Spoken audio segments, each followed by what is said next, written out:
absolutely.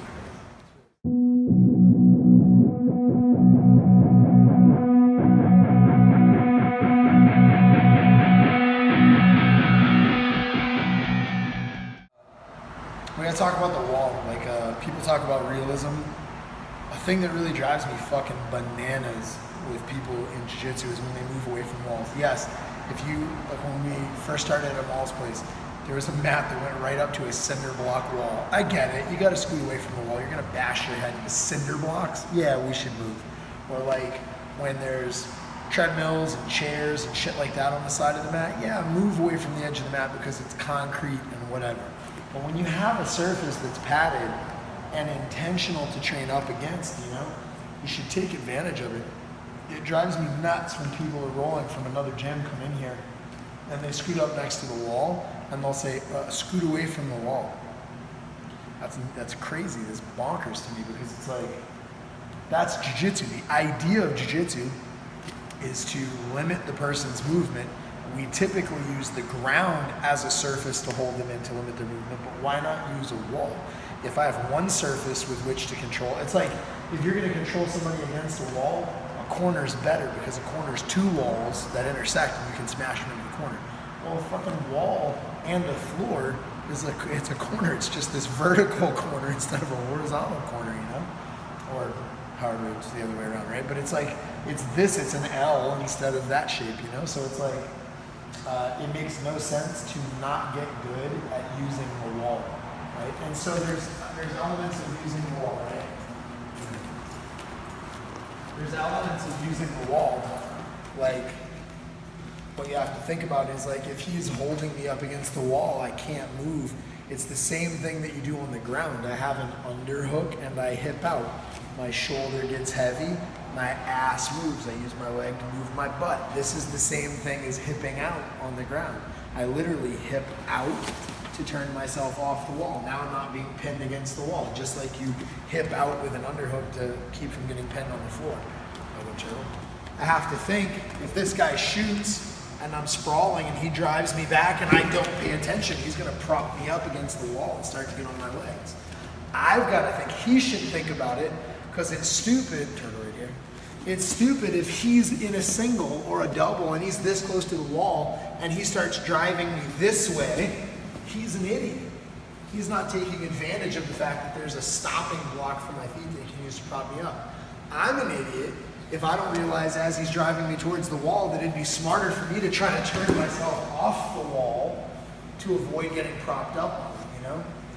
So it's like smart understanding and use of the wall becomes important. Obviously in stand-up, people see it a lot in the UFC, see guys smashing against the fence. But then it's dumb shit like that. Swing it this way, right? Like mount escape. We'll put pockets, put him on a spot, right? Mount escape. You stop me from punching you in the face by popping your hips and it makes me put my hands on the ground.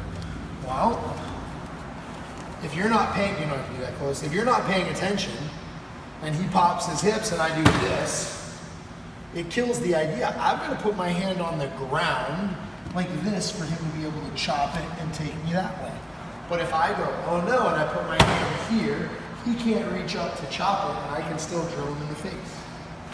This thing changes everything about escaping the mount, changes literally everything. And all you gotta do if you're smart about it is turn your body this way. Now game on. If I put my hand here, I don't stop myself from going this way. He can make me put my hand down, and he's gotta be smart. If you normally escape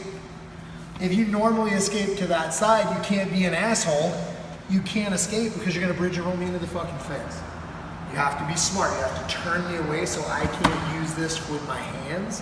You have to make me put my hand on the ground. You have to go away from the fence in order to make it play out.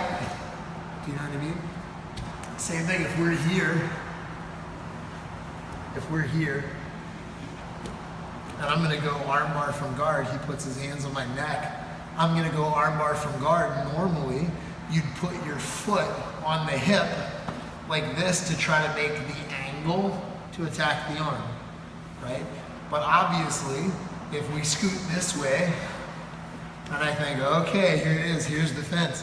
Man, I can put my foot here and then make way more angle That's my advantage. If I'm smart about it and I use it for my potential.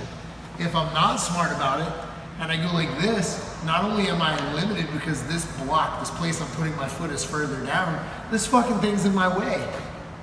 I can't make any more of a fucking angle because this is in my way. You just have to be smart. It's not a throw arm bar. Not only is it a potential disadvantage that I can avoid, but it's a potential advantage that I could miss out on, and that's just nonsense, right? In the half guard. If we're like this in the half guard, right? If we're like this in the half guard, and he can feel me trying to make sweeps this way, right? It'd be way smarter for him to angle me around to this, because now the sweep that I like is going to put him against the wall. It's going to make it difficult for me to sweep him. Likewise, get a safety position. If he's in safety position, and one of the only things he's worried about is me trying to roll him this way, this would be much smarter for him to turn me like this and put himself here, where when I try to roll him, this is in my way. But that's based on a feel of what the dude is doing. Like, you start to feel, where's this guy trying to go? How can I use the floor to stop him? How can I use the wall to stop him? Well, man, you just miss out on a tremendous opportunity to use an additional surface to limit the guy's movement. Like, a wall is jiu-jitsu. It's crazy. I mean, it's the same kind of stupid thing that's crazy to me when jiu-jitsu people don't know how to fucking do takedowns. You're like, your entire theory is based on the idea that you put somebody on the ground, you limit their movement, you fuck them up. So it's insane when somebody is like, yes, the art of jiu-jitsu is, the definition of it is put them on the ground, limit their movement, end their world, right?